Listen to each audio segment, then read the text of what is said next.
Hey everybody, welcome to episode 6 of Scales Deconstructed. This week we're going to be taking a look at one of the more darker scales from the major modes, and that is the Phrygian mode. Hope you enjoy.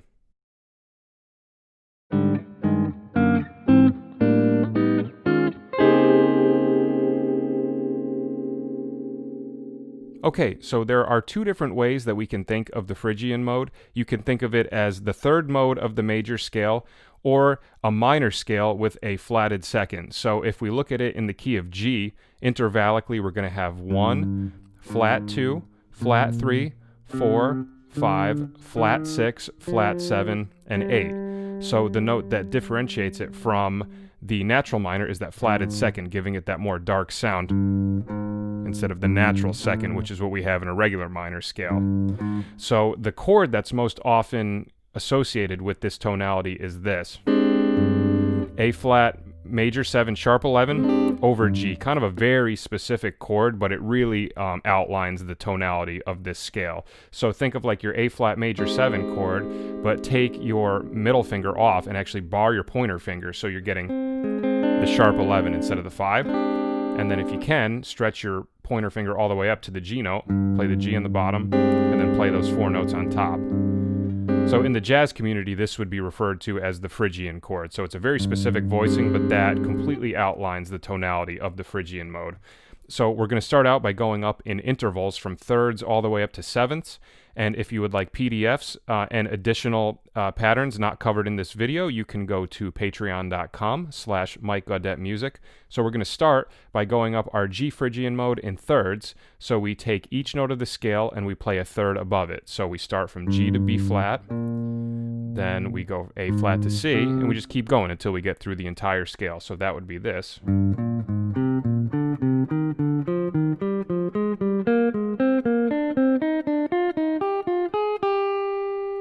Backwards.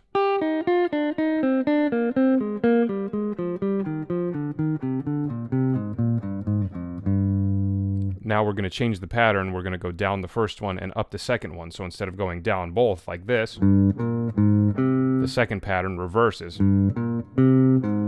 So now we get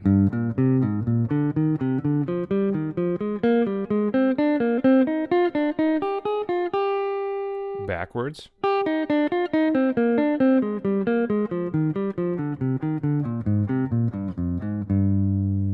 Now if we do the same thing with fourths, G to C, and we run it through the scale, we get this.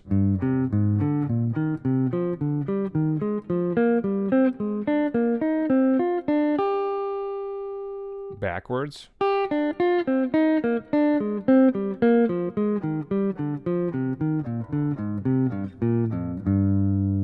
Now changing the pattern, going down the first one, up the second one.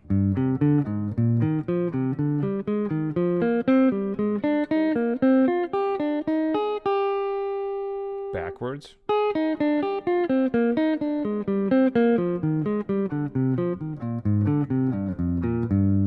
And I always tell people too, when you're practicing these, don't just practice them as like memorizing the fingerings and stuff like that. Try to really think about what's going on theory-wise in terms of like what intervals are lining up in which spots. So for example, just making little mental notes of certain things, like right here, as I'm doing the fourths, I notice that there's a tritone happening between the flatted second and the fifth in the Phrygian. So each scale is going to kind of have certain interval placements that are unique to that scale. So, you know, whenever you're going through these, try to always think about what intervals are happening where, because that's going to translate over into having just a better and better understanding of all these scales and sort of the inner workings of what's happening intervallically. Now, if we do the same thing in fifths, G to D, and run it through the scale, we get this.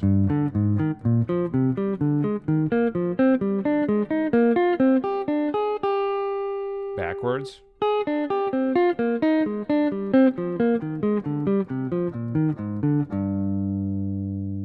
Now down the first pattern, up the second one.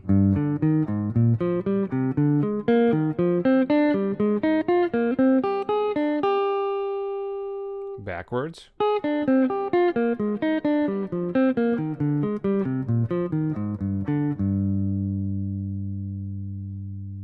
Now if we run through the scale in sixths, we take G and E flat, and if we run it through, we get this.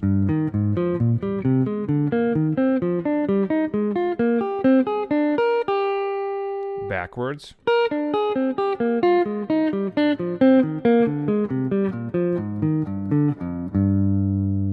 Okay, now down one, up the other.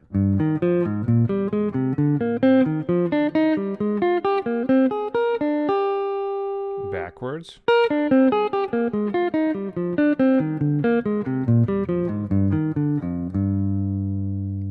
Now for our last interval, we're going to do sevenths. So if we take G and F and run that through the scale, we get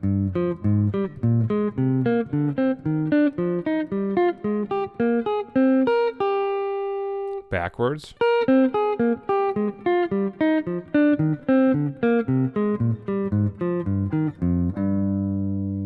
Now down one, up the other.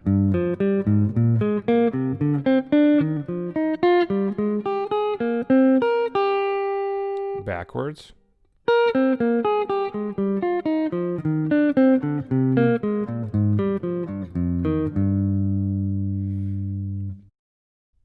Okay, now for part 2, we want to be able to go through the scale in arpeggios. So what we're doing is we're taking each note of the scale and we're building the third and fifth off of each note. So every note of the scale has an arpeggio going along with it. So if we run through this, we start with G, and our 1 is going to be minor. So in Phrygian, the 1 arpeggio is G minor. The flat 2 is going to be A flat major.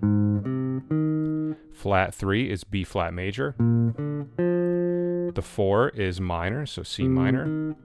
The 5 is diminished, which is unique. Flat 6 is major, E flat major. And then the flat 7 is minor. And then the 1 is minor again. So that's a particular part right there that has like a lot of the Phrygian sound in it. The flat 7 arpeggio being minor. And then the 1 arpeggio being minor. So those, that like G minor and F minor, the minor arpeggio is a whole step apart, really kind of outlines a lot of the Phrygian sound. Like those 2 arpeggios. So if we run through that scale now in arpeggios, we have this.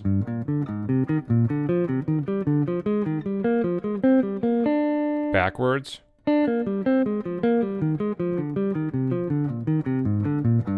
Okay, now down 1, up the other. Backwards. Okay, and on the Patreon, I'm also including 7th arpeggios as well, which give us some really interesting colors. So that is part 2. Now, for part 3, we want to be able to go through the scale in dyads. So dyads are just 2 notes played at the same time. So all I do for this one is I take all of those interval exercises that we did, and instead of playing them as single notes, I play them as 2 notes. So we'll start out with seconds. And unfortunately, because of the key that I chose, G, I do all these scales in the key of G, so I didn't want to have to change it just for this one. But we can't get the root in the flatted second because we don't have an open string. But if you do Phrygian in the key of A, you can do, A and B flat right there. So I'm just doing just the root note for this one. But going through the scale in seconds, we have this.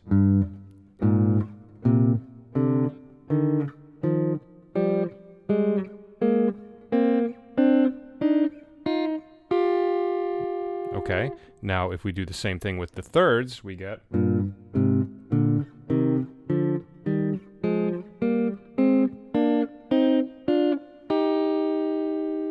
fourths,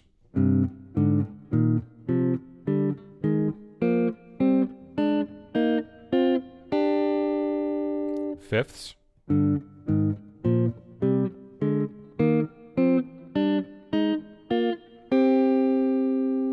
sixths,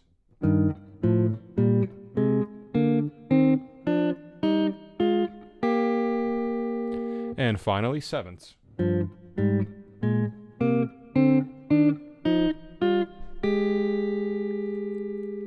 Okay, so those are the 3 main things that I would say to get really comfortable with if you want to, really learn the inner workings of a scale, be able to do it with intervals, arpeggios, and dyads. And then if you get comfortable with that, see if you can work it through multiple positions on the neck. And then before you know it, you're going to know these scales inside and out.